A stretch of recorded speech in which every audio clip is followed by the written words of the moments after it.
আপনারা কি আদৌ মনে করেন যে পরবর্তী সময়ে আপনাদেরকে মানুষ বিশ্বাস করবে? সৎ লোকের শাসনের কথা বলি, এই জায়গার মধ্যে থেকে তারা যে নৈতিক অবক্ষণের দৃষ্টান্ত দেখিয়েছে, এটা বাংলাদেশের রাজনীতিতে একটা স্ক্যান্ডাল। তারা জান্নাতের টিকিট না, তারা হচ্ছে চাকরির জন্য টিকিট বিক্রি করলো, এবং এমন ভাবে বিক্রি করলো যেটা সুপারিশ না, যেটা ভোগের মাধ্যমে।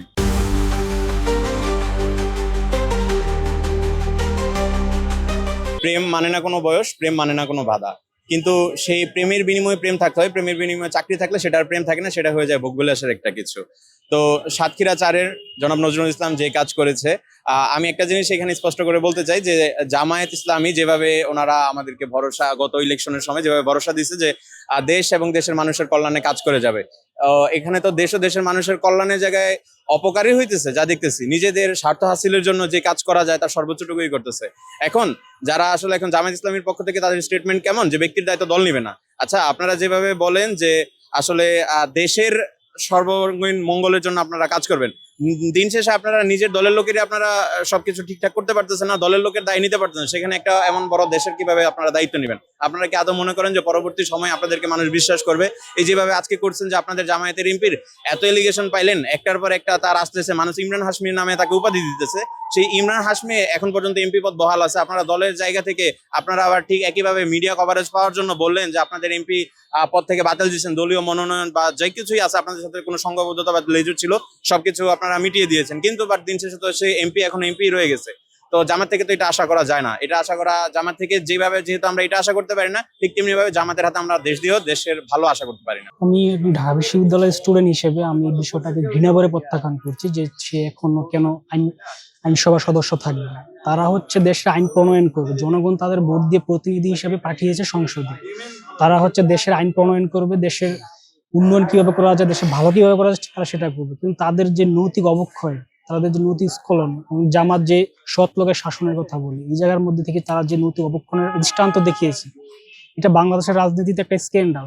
এই রাজনীতির জন্য এটা ভয়ঙ্কর। এই ধরনের লোক যদি তারপরেও এমপি হিসেবে থাকে, তারপরে কিন্তু এটা একটা দৃষ্টান্ত হয়ে যাবে যে আরো কেউ এটা করার সাহস পাবে। তারা কিন্তু বলবে যে না, নারীগুলি তো বিষয় যা ইচ্ছা তা করলাম, আমার এমপি তো রয়ে গেল।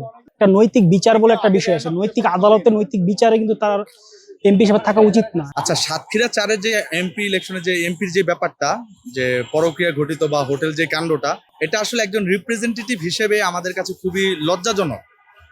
কারণ আমরা যতটুকু জানি যে জামাত নির্বাচনের আগে বললো কি যে তারা হচ্ছে জান্নাতের টিকিট বিক্রি করবে, কিন্তু পরবর্তীতে তারা জান্নাতের টিকিট না, তারা হচ্ছে চাকরির জন্য টিকিট বিক্রি করলো, এবং এমন ভাবে বিক্রি করলো যেটা সুপারিশ না, যেটা ভোগের মাধ্যমে।